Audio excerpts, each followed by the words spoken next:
Welcome to another edition of Dad's Divorce Live. I'm Matt Allen, editor of DadsDivorce.com. Today's guest is Bill Mitchell, a private investigator who specializes in infidelity and who is also the author of a book, The More You Know, Getting the Evidence and Support You Need to Investigate a Troubled Relationship. Bill has spent almost 40 years investigating, and he's been featured on the Today Show, CBS Early Show, and Dr. Phil, among other national programs. So Bill, thanks for joining me today. Hey, great to be with you, Matt. Now, you say there are 8 big warning signs that a spouse may be cheating. Could you run through a couple of those for us? Sure. The most important is what I refer to as defensive behavior, and that's where the spouse is cagey and they just won't answer your question. They'll dodge around it. They'll try to sidestep direct questions. They back you into a corner. They always blow up in your face when you ask anything that seems relevant to a disappearing act. That's probably, in almost every case I've handled, defensive behavior is the number one. And then there's another one I think is pretty important, and that is you need to be alone. They'll say, I need my space. I'm not going to come home tonight. There's excuses, cancellations. And the reason that you see those two together is one, they don't want you to get close enough to what they're doing, and two, they've got to find a way to get away. They have to be able to disappear and not be detected. Now, what should you do if you suspect your spouse of cheating? Well, Matt, the first important thing is that don't break the law. I get a lot of phone calls from clients who ask, can I bug a phone? Can I put a tape recorder under my seat in my car where she's driving it? No, you can't. All of those things that are illegal, you can't do. You can't wiretap. You can't put cameras in places where you don't have permission to do that. So right off the bat, you got to be really careful about what's right, what's wrong in your own state.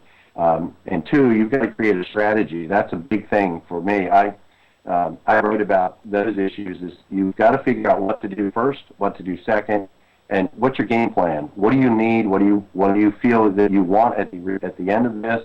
So you have to have a strategy. Third, don't tell anybody else. Don't try to include people in your problem, in your situation. You've got to, the old adage is, I can keep a secret. It's the person I told it to who can't. So you don't want to spill the beans, so to speak. And the next thing is you look for indicators. You're looking for those changes in behavior. You're finding items that are discoverable that would be any type of records, any documents or emails or text or phone calls or any disappearing funds. Those indicators that say something's going on that you're not aware of. Some people commit financial infidelity and you're not really cheating. They're just not telling you that they're spending money and they're hiding money. So in that same vein, you've got to find those indicators that would get you on the right track and actually prove that there's something going on. Two, on top of that, then you want to gather tangible evidence, and that comes in the form of, like I said earlier, text messages. Print them out, save them. If you get any sexting where there's images that he or she are sending back and forth, you got to get copies of those. Tangibly, you can install spy software on a PC so that you can collect that data, and then any other evidence that's left behind. For example, in one case recently, a husband got an apartment on his own. The wife got a key, got in, and found a love letter was stuffed in the kitchen drawer, and it was signed from one of the girls at work. Okay. So that's a tangible piece of evidence. Yeah. It's solid, it's helpful. And then use technology. And, in today's world, there are lots of ways to do things where we couldn't do this years ago. For example, we use GPS to track. Take the GPS and put it on a vehicle, and we can figure out where that car is at any moment. We're not watching and waiting needlessly. So you want to get one of those, rent one of those, use it because it's fabulous technology as long as it's legal in your state. You can employ what we use. A lot of times you use covert cameras. For example, here's a nice little one. This guy will record for me hours of video. So we're looking for ways to actually prove that something's happening, something isn't. For example, in this custody case I just finished, husband had rented one of those cameras from us, and the wife took a good swing at him.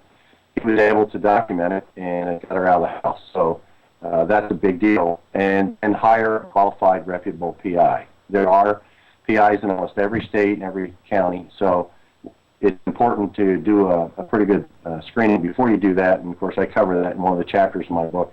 So those are 7 big hitters. They're important to anyone that suspects something. And I guess probably it should have been at the top of the list is don't ask, because if you ask, what you've done is you've tipped your hand and you've lost the card game immediately. So you don't ask unless you're able to prove that it's happening or it's not. That's when you can have the discussion. Now, when gathering evidence, you just mentioned don't ask. Earlier, you said don't break the law. What are other common mistakes people make when trying to find evidence that their spouse is having an affair? Well, they just get clumsy. They do things that they get caught doing. Where if they had just thought through, instead of being irrational or emotional and just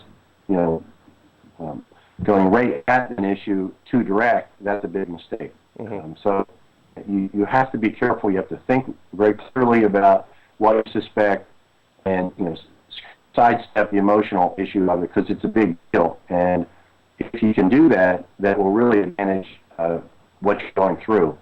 Because we say it's not what you're going through, it's how you go through it. And that's a big deal. Now, finally, social media and online dating sites have made it much easier to be in a cheating relationship these days. But is it also easier to catch someone who is cheating on you with social media and other online dating sites?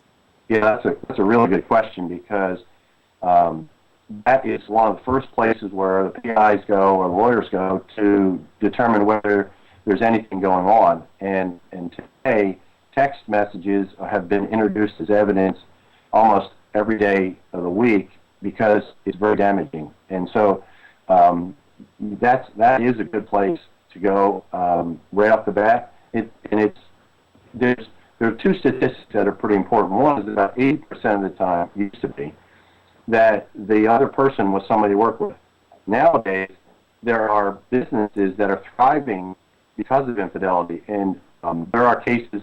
I remember about 15 years ago, this is when it started, I had a man come to me and he was in his 60s. His wife was meeting a guy in her 30s out of town, had never had any contact except an internet chat back and forth. It started in a game room.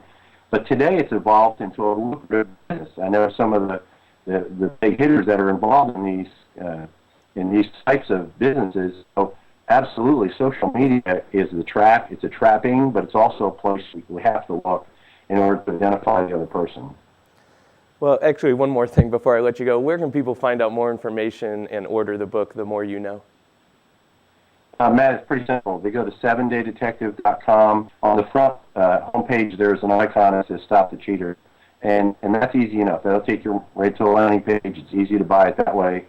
It is available as a digital product, and that's actually fabulous because it can be loaded right away on a cell phone or hidden away in a file or on an SD card.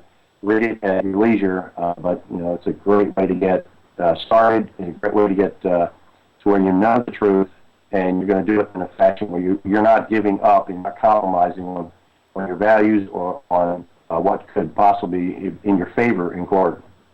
Sure. And that website is 7daydetective.com. Again, Bill, I want to thank you for joining me. Matt, great. It was a pleasure, and hope we can be help to anybody out there. That was Bill Mitchell, the author of The More You Know. Again, you can find out more information about him and his book at 7daydetective.com. That'll do it for this edition of Dad's Divorce Live. I'm Matt Allen, editor of DadsDivorce.com.